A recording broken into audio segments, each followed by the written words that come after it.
All right, we here. We here, y'all. So last night, February 15th, February 15th/16th, which is today. Last night from midnight, or about 11:40 to 6 a.m. ish, I meditated in this chair right here. I laid back, I put my blindfold on, and I meditated for about 7 hours, 7.5 hours. And I got shown every single thing. You have been lied to, and I feel like most of you know that you've been lied to your entire life about everything. But to see it, for these beings to break it down in a way to where I understood, for these beings to show me how the frequencies around us, the vibrations, the 4G, the 5G, all the towers, all the Wi-Fi, all the everything that goes through us, limits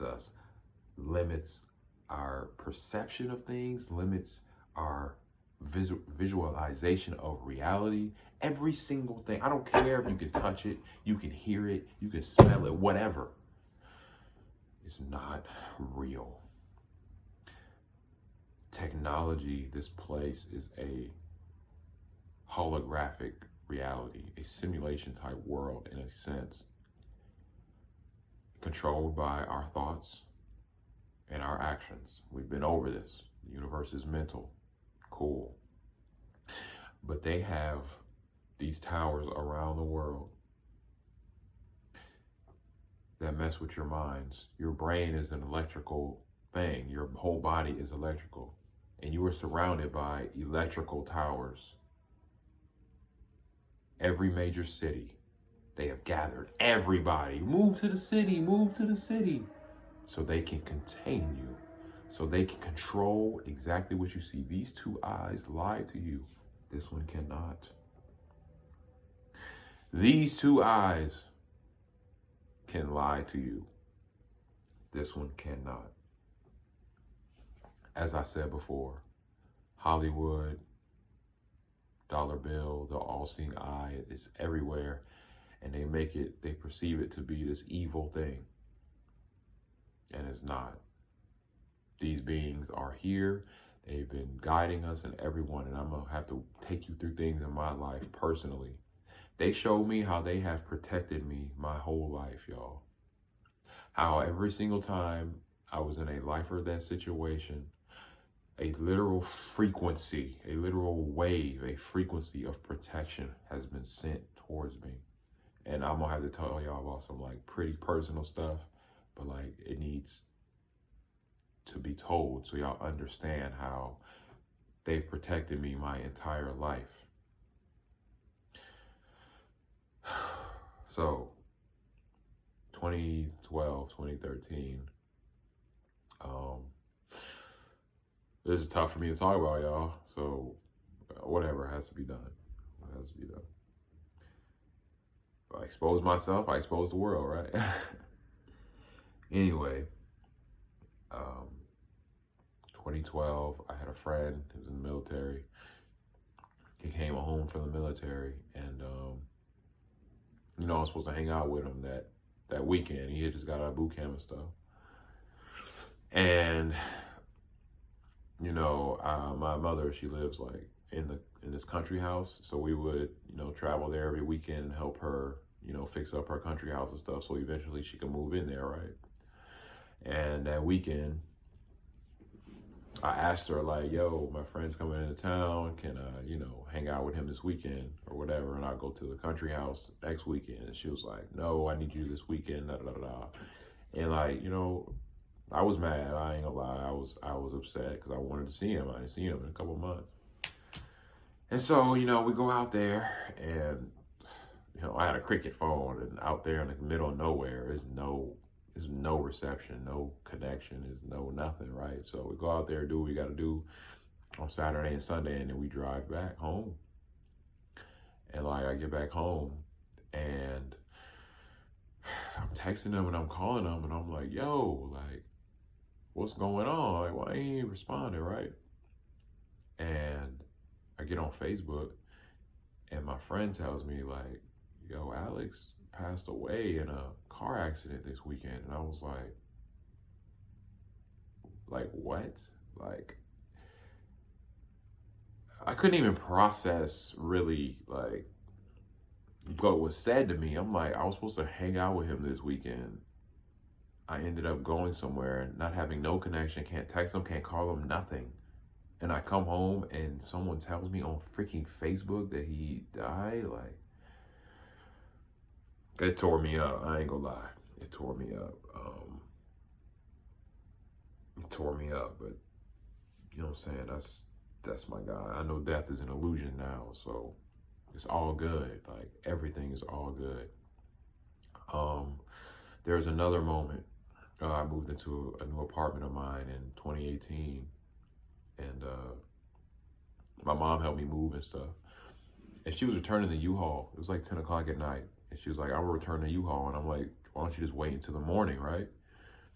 And she's like, no, I'm going to return it now. And I'm like, I'm going to come with you. And she was like, no, you're not coming with me. And I'm like, it's kind of weird because like she would never say no to me. You know what I'm saying? Like, she'll never say no to me, like accompanying her anywhere, right? And I was like, dude, what are you talking about? Like, I'm going with you. And she's like, no, you're not. You're staying. And I'm like, are you okay? Like, I'm coming with you. And she's like, no, Skylar. And I'm like, okay, fine. She calls me like 30 minutes later. Can you come get me? I got into a wreck. I'm like, oh, okay, where are you at? And it was a street down the road. I get there. And my mom's car is like half its normal size. Like, when I saw both the cars, I was like, somebody has to be dead. Like, there was a drunk driver, y'all. And I put a Facebook status about this up like years ago. There was a drunk driver that hopped the curb, apparently was going 70-ish miles an hour, hopped the curb and hit my mom's car head on, y'all. My mom's car was this big and it became that big. It was literally smashed like to half its size. And all she had was a freaking cut on her wrist. Now, what makes it, and even the drunk driver, he didn't get hurt at all. I'm like, this is wild. But what makes it even crazier is that my mom had a car battery in the back of her car, like in her back seat, and that car battery flew through the headrest on the passenger side and through her windshield. So if I went with her and she got into that wreck, that car battery was going to smash the back of my head and kill me, y'all. I was like, I would have died. And it was crazy that she told me no 3 times. 3 times she told me no. She never does that, like, ever. Okay? There was another moment. I'm on the freeway in Houston. I'm going down this, I was on 290 for people who live in Houston, and like it was under construction and I was making an exit, and like on the turn, there's no shoulder to, like, if anything happens, you know, you can't put your hazard lights on and get over, right? My car tire blew out, like on the freeway going like 70 miles an hour. And like, as soon as it blew out, I see the sparks from my, my rim. And I look at my rearview mirror. There's an 18-wheeler behind me. I'm just like, I'm dead. Like, I'm literally dead. It's nothing I can do. I cannot get over. You know what I'm saying? And I'm dead. Like, it's nothing I can do. I can't explain to y'all how somehow the 18-wheeler moved out the way. Every single car like swerved and got out the way. No one got into a wreck. No one got touched. I came out unscathed, y'all. Like, it was so impossible for everyone to react that quickly. It was so impossible for me to not cause a wreck, even if it wasn't involving me. Like, it was so impossible. And I'm like, this is actually just wild. There's one more instance that was absolutely insane. I was going to my friend Shaq's house. And like at my old high school, there used to be like this forest in front of the school. And instead of like walking all the way around the forest, you could just cut through the forest. It was like a trail that would lead to his neighborhood. And so leading up to the, like going through the trail, I'm like, screw it, I'm gonna go through the woods. I go through the trail, I see like this baby deer, right? And I'm like, whatever, baby deer, whatever. It like darts off into the forest. I keep walking straight until like I get about where the deer was. And look to the left, I see like baby deer, mama deer. Okay, cool, whatever, right? Next thing I know, the deer starts running towards me. And I'm like, deers don't run towards people, they run away from people, right? Dude, I thought it was a mother freaking lion. It was like a mountain lion or a cougar or something, right? Jumps up, is chasing the deer, and the deer is running right towards me. My face, I instantly started sweating bullets, like literally my whole face, instant sweat. And I felt my chest go ice cold. And I'm like, I'm dead. Like there was no fight or flight in me. Like I was just petrified, couldn't move. Like if this cougar attacks me, I'm done for because I can't fight this thing. Like just hearing how its claws was hitting the ground, like, so it was like silent and swift, but I could hear it. It was just like, it was so much going in my mind in this moment. Like, so the deer runs by me. This cougar runs by me, stops maybe 4 or 5 feet away from me. I'm just standing straight up looking at it like, it's looking me right in my eyes and then just left me alone. I can't tell y'all how fast I ran out of that forest. I can't tell y'all how like, I had on brand new shoes too and everything. I was just like, I'm gone. I hit a speed I can't even explain to y'all. I ran out of there so fast. And it was the day before Thanksgiving. And I was just thinking to myself, like, I just almost died right before Thanksgiving. And I remember getting home and called like the animal control people or whatever. And they're like, yeah, there are cougars and bobcats in the area, da da da da da. We have signs up, da da da da da. I'm like, bro, it was insane. So that was like 4 times where like, and there was been moments in life where people have pulled out like guns and stuff on me.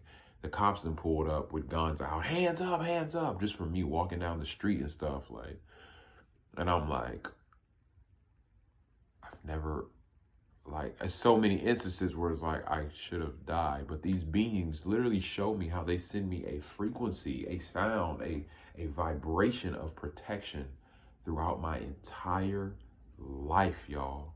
And they're like beating it into me like, look, I need you to understand you are fully protected. You cannot be harmed. We have protected you your entire life. Death is an illusion. You cannot die, Skylar. You are protected beyond anything you could possibly imagine. At this point, I'm just like, all right, yes, sir, pyramid guy. Yes, sir, God. Yes, sir. Whatever it is you want me to call you, like, I can't deny this anymore. Like, you have really protected me my entire life. And they're just like, we protected you. You could see us. You understand us. I need you to tell everyone what you see, what you know. It's time for everyone to be enlightened. Don't worry about, you know, the stage or having this global microphone. Like, we will take care of all that. I just need you to get the message out. So I'm like, got you.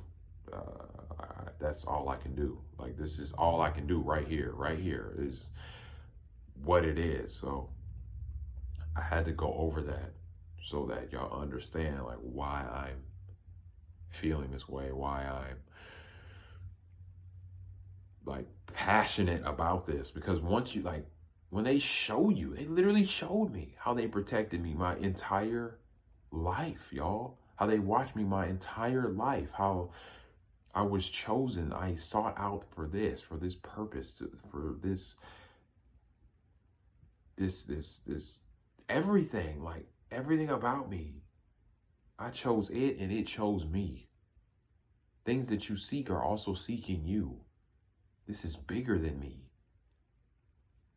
And I understand that. That's why I'm letting y'all know. I have to let y'all know too. That these people, the government, the elites, they know that these beings exist. And they still put their imprint on our daily lives every day. You just don't even realize it. They've been guiding you. They've been guiding me. They've been protecting you. They've been protecting me every single day of our lives.